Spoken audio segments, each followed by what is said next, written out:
வாழ்க வையகம், வாழ்க வளமுடன். குருவே துணை. எந்த நேரத்திலும் தியானம் செய்யலாம். தீட்டா அலையிலும் ஆல்பா அலையிலும் விழிப்பு நிலையிலே இருக்க பழகி கொண்டோமேயானால் மற்றவர்களுடைய எண்ண அலைகள் தீமை விளைவிப்பனவாக இருந்தாலும் உணர்ச்சிக்கு ஊக்கம் கொடுப்பவையாக இருந்தாலும் அவை நம்மை பாதிக்கா. உதாரணமாக 4 வானொலி நிலையங்கள் 4 விதமான வேறுபட்ட நிகழ்ச்சிகளை ஒரே நேரத்தில் ஒளிபரப்புகின்றன. நம் ரேடியோவை எந்த அலைநீளத்தில் வைக்கிறோமோ அது மாத்திரம்தான் இங்கே கேட்கும்.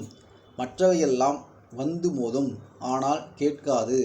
அதுபோலவே தேவையற்ற அலைகழிப்பும் பாதிப்பும் இல்லாமல் விட்டு விலகி எந்த நிலையில் இருக்கிறோமோ அந்த நிலைக்கு ஏற்ப நமக்கு என்ன தேவையோ அது கிடைக்கும்.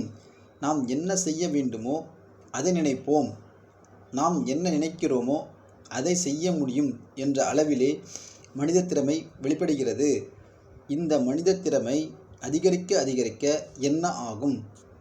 நாம் எங்கு போனாலும் நமக்காக மற்றவர்கள் தாமாகவே அந்த அலைநிலையே கட்டுப்பட்டு நம் மதிப்பை உணர்ந்து புரிந்து கொள்ள அவர்களுக்கு எண்ணம் தோன்றும். எங்கே போனாலும் நமக்கு வெற்றியாகவே இருக்கும். அப்படி எங்கேயாவது வெற்றி இல்லாமல் தடை ஏற்பட்டாலும் அந்த தடையினால் நமக்கு கெடுதல் இல்லை. நம்மை திருப்பிடுவதற்காக இந்த அலை நீளத்திலே தேவையில்லாதவற்றை தள்ளிவிடுகிறது. அதனால் அந்த வேலை நடக்கவில்லை என்று எண்ணி அமைதி அடைந்தால் எந்த காலத்தில் எந்த சூழ்நிலையில் அந்த வேலை நடக்க வேண்டுமோ அது தானாகவே நடந்துவிடும். படிக்கும்போது தவம் செய்யலாமா, இரவில் செய்யலாமா என்றெல்லாம் கேட்பார்கள். தவத்திற்கு காலம் வேண்டியதில்லை, திசையும் வேண்டியதில்லை. அறிவை விரிவான பிரபஞ்ச இணைப்போடு இணைக்கக்கூடிய ஒரு பயிற்சிதான் தவம். அதற்கு கால நேரம் பார்க்க வேண்டியதில்லை, எந்த காலத்திலும் செய்யலாம்.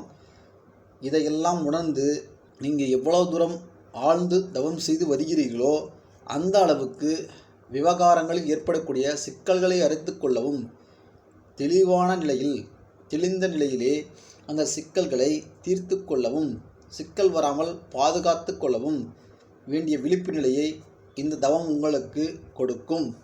அருள் தந்தை வேதாத்ரி மகரிஷி அவர்கள் வாழ்க வையகம், வாழ்க வையகம், வாழ்க